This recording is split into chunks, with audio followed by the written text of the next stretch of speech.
I was a friend. I was an employee.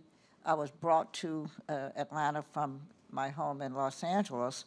My first husband was asked to come down to help with public relations and speechwriting and that kind of thing. So that's how we got invited.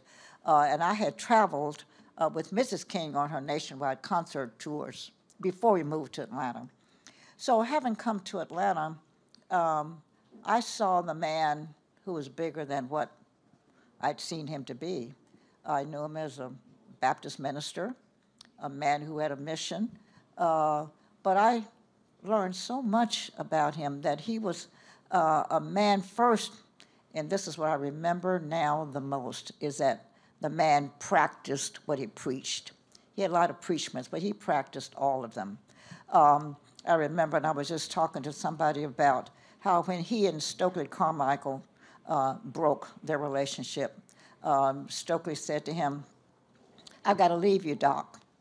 He said, "Because white people have never been right. They're not right now. They'll never be right, so I'm leaving." And Dr. King said, "Well, I'm sorry to see you go, but I'd like to talk to you about just what you said. We cannot eliminate white people. We've got to love everybody, and unless we join hands together, we'll never win this fight and the war against racism and poverty." He believed it very strongly, and he was criticized also for that.